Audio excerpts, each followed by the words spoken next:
অনেক দিন ধরেই বরিশালে থাকি, আর আমার গ্রামের বাড়ি যেহেতু সাতক্ষীরা, তো এই গোপালগঞ্জের ওপর দিয়েই আমাকে যেতে হয়। কিন্তু আমি কখনো টুঙ্গিপাড়া যাইনি।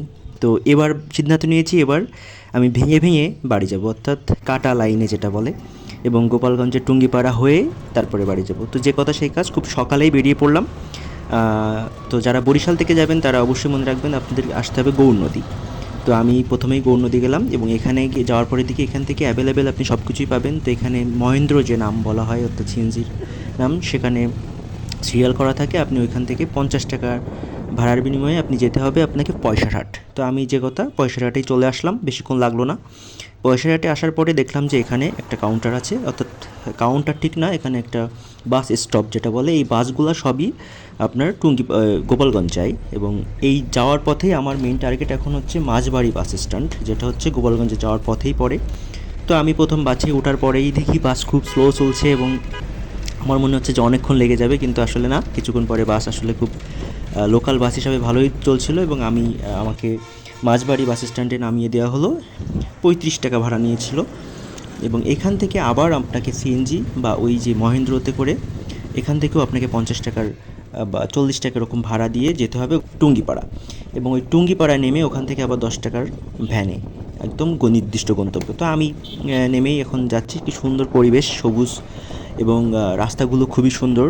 বিশেষ করে সব রাস্তাগুলোই পিচ দেওয়া, এবং নতুন নতুন অগণিত বিল্ডিং তৈরি হচ্ছে। সরকারি অফিস আদালতের প্রায় সব কিছুই এখানে আছে। তো ভ্যানে যেতে যেতেই এগুলো দেখছিলাম। তারপরে আমাকে নামিয়ে দেওয়া হলো ঠিক বঙ্গবন্ধুর সমাধির সেই নির্দিষ্ট স্থানে। তো সেখানে নেমেই আমি দেখি যে শুনশান নীরবতা, কেউই নাই।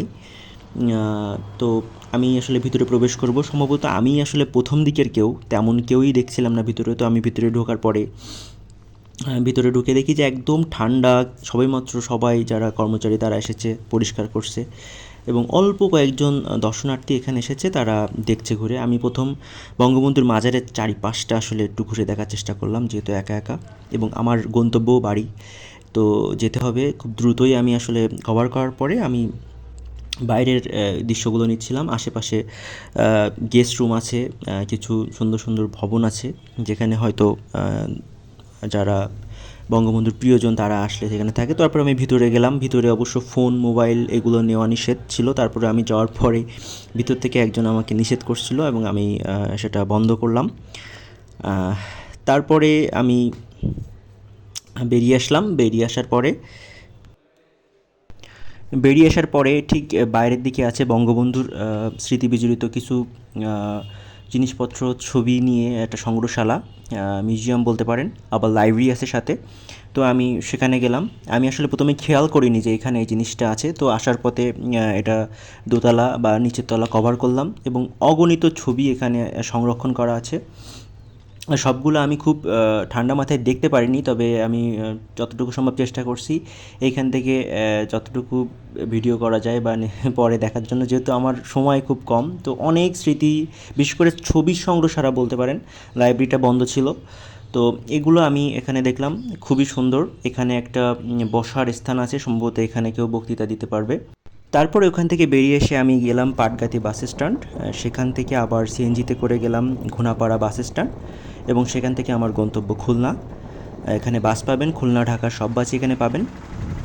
ভিডিওটি আসলে অত পরিকল্পনা নিয়ে করা হয়নি, সে কারণে সকল তথ্য হয়তো সঠিকভাবে দিতে পারিনি। তবে কারোর কোনো প্রয়োজনীয় তথ্য দরকার হলে অবশ্যই কমেন্ট করে জানাবেন, আমি আমার সাধ্যমতো চেষ্টা করব। ভালো থাকবেন, সুস্থ থাকবেন।